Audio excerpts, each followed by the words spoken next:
એક પરીક્ષા જો અત્યારે સભામાં લેવામાં આવે ને તો હું માનું છું ત્યાં સુધી 98% તમે ફેલ થશો. આ મેં હું ઓછો આંકડો કરું છું, 98 એટલે. પરીક્ષામાં એક જ પ્રશ્ન છે. પ્રશ્ન એ છે, આ પારિવારિક જીવન વિશેની જ વાત ચાલે છે આપણે. અત્યારે તમને આઈપીએલમાં રમતા 10 ક્રિકેટરનું નામ પૂછવામાં આવે એટલે તમે 10 ના બદલે કેટલા બોલી શકો? 20. એની ના નથી. માહિતી છે, તમને ક્રિકેટનો શોખ છે, તમે જોવો છો, તમને આનંદ આવે છે, તમને યાદ છે, કઈ ખોટું નથી. જીવનનો એક ભાગ છે કે તમારો જે આનંદ હોય, હોબી હોય, જીવનનો એક ભાગ છે. તમને પૂછવામાં આવે કે બોલિવૂડના 5 જણાના નામ આપો એટલે એમાં પણ તમે 5 ના બદલે આંકડો બોલો. 10, 12, 25, 50 ના નામ આપી શકશે. એમાં તમને એમ કીધું કે 5 જણાની આખી લાઈફ સ્ટોરી બોલો. એટલે આગલી લાઈનમાં બેઠા છે ને 71ની સાલથી બોલિવૂડના કોઈક સ્ટારની હિસ્ટ્રી બોલી શકશે. પાછલી 2 લાઈન વાળા 90 થી શરૂ કરશે. આ વાળું પાસે બેઠા છે 2000 થી શરૂ કરશે. હવે પ્રશ્ન છે કે તમને એમ પૂછવામાં આવ્યું હોય કે તમારા સંતાનના 5 મિત્રોના નામ બોલો. બાપુ તમારો અભિપ્રાય કેવો છે? 98% ફેલ થાય કે નહીં? હે બાપુ કે 99%. તમારા આગેવાનશ્રીએ કહી દીધું છે કે 99%માં ફેલ થાય. બહુ શાંતિથી વિચારજો. હું તમને આગ્રહ નથી કરતો, હું કે તમને ટોકવા નથી આવ્યો.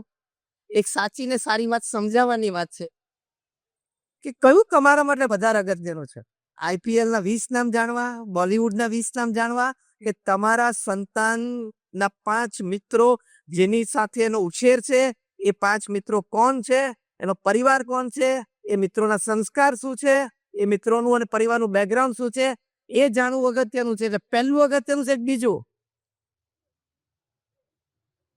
માગણી ઊંચી કરો. 1 હોય તો 1 ને 2 હોય તો 2 એટલે ખબર પડે. પહેલી વાત અગત્યની છે. બીજી વાત અગત્યની છે. તો આજથી આ કાર્યક્રમ શરૂ કરજો.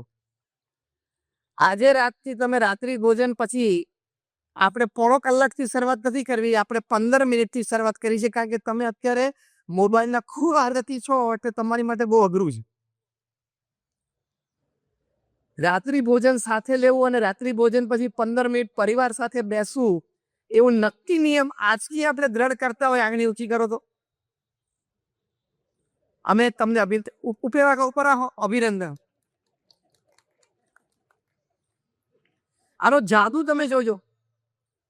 તમને પરિવારના જીવનમાં અત્યંત આનંદ આવશે.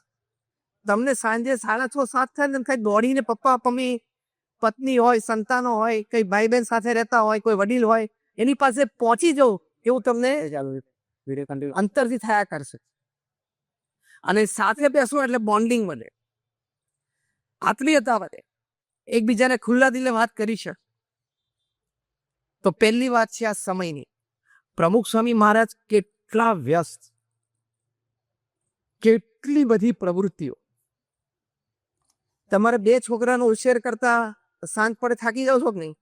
અને 2 છોકરાને 20-20 વર્ષના કરો, એક દીકરા દીકરીને 20 વર્ષના કરો, ત્યાં સુધી લગભગ 5-7-10 વખત તમે મા બાપ આમ બોલી ગયા હાથ જોડી કે આના કરતા તો તું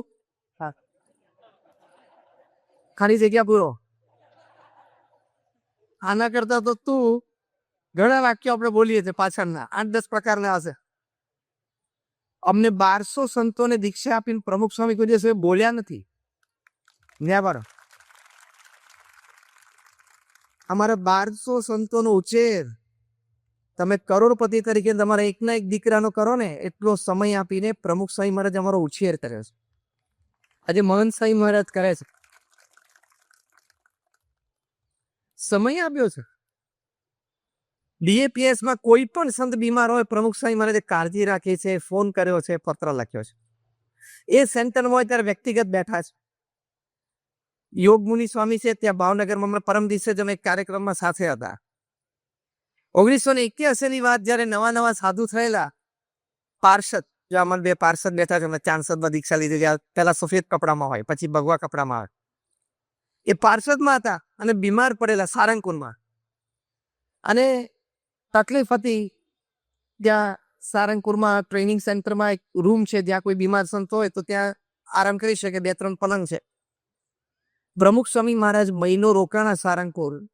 1 મહિના સુધી રોજ ડેઈલી જેમ ભગવાનના દર્શન કરવા માટે મંદિર ઉપર જાય, જેમ પોતાની પ્રાતઃ પૂજા કરે, એમ 1 મહિના સુધી નિયમ રાખીને રોજ યોગમુનિ સ્વામી પાસે બેસવા જાય, મળવા જાય અને ખબર અંદર પૂછે. તમારો ખાસ મિત્ર હોય ને બીમાર પડે, ફ્રેક્ચર થાય, તમે ફોન ને મેસેજ કરી દો, કદાચ નજીક કોઈ જગ્યા હોય ખરા, મળ્યા હોય ખરા, પણ મહિના સુધી રોજ જવું એટલે શું? આની પરથી શું વાત નક્કી થાય છે કે તમે તમારા પરિવારજન અને સંતાનો સાથે આત્મીયતા અને પ્રેમ કેળવ્યો હોય તો તમે સમય કાઢી જ શકો, સમય નીકળે જ. અને જે સમયની ફરિયાદ કરે ના ટાઈમ નથી મળતો, તો તું જો બાઇડન કરતા મોટો છું? તો આપણા માનનીય પ્રધાનમંત્રી શ્રી નરેન્દ્રભાઈ મોદી આટલો મોટો વહીવટ વ્યવહાર ચલાવે છે, એની કરતા કીધું વધારે જવાબદારી છે. આપણને સમયનું પ્લાનિંગ આવડતું નથી, એટલે કે ટાઈમ નહીં. ટાઈમ નથી એમ કોઈ બોલે ને એટલે સમજવાનું કે પૃથ્વી ઉપર એના જેવો કોઈ મૂર્ખ માણસ નથી.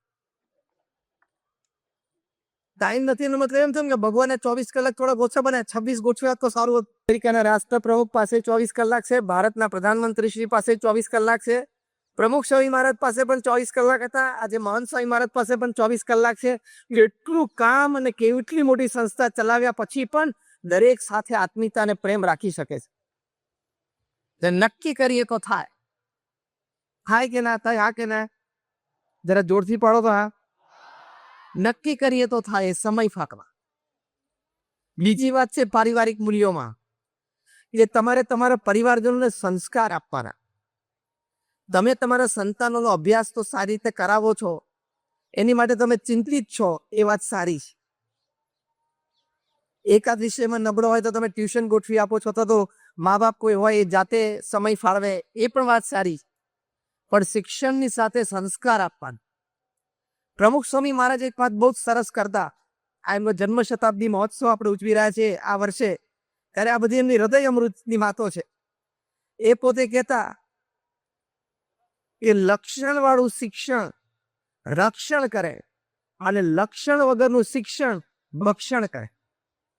એટલે આપણે લક્ષણ વાળું શિક્ષણ જોઈએ. એટલે જ આ નેશનલ એજ્યુકેશન પોલિસી 2020 નું ઇમ્પ્લિમેન્ટેશન થશે, એટલે તમને વિદ્યાર્થીઓને બધાને સ્કૂલમાં અને કોલેજોમાં આપણી ભવ્ય ભારતીય સંસ્કૃતિ, આપણા સનાતન ધર્મના મૂલ્યો એ પણ ખૂબ સારી રીતે શીખવા મળશે. એટલે એન્જિનિયર ડોક્ટર બનશો, પણ સારા એન્જિનિયર અને સારા ડોક્ટર બનશો, એ આ NEP 2020 નું સોળ છે. એની માટે પ્રમુખ સ્વામી મહારાજ ચિંતિત હતા. બીજી વાત પ્રમુખ સ્વામી મહારાજ કરતા કે જો તમે તમારા સંતાનોને સંસ્કાર નહીં આપો તો સંપત્તિ અને સંતતિ બે ખોવાનો વારો આવશે. આ હું એમને ઇન્વર્ટેડ કોમામાં શબ્દશ નહીં અક્ષરશ કોટ કરું છું. ફરી વખત પ્રમુખ સ્વામી મહારાજ કહેતા કે જો તમે તમારા સંતાનોને સંસ્કાર નહીં આપો તો તમારે એક દિવસ એવો આવશે કે સંપત્તિ અને સંતતિ બે ખોવાનો વારો આવશે અને બનેલા ભૂત તૈયાર થશે. એક બહુ સારા પ્રોફેસર મદન, બહુ જ મોટી યુનિવર્સિટીના 1985માં મારા ઉત્સવમાં આવેલા, પોતે જાહેરમાં પ્રવચનમાં બોલેલા કે we are producing educated monkeys. અમે યુનિવર્સિટીમાં ભણેલા ગણેલા વાંદરા તૈયાર કરીએ છીએ, કારણ કે સંસ્કાર નહીં.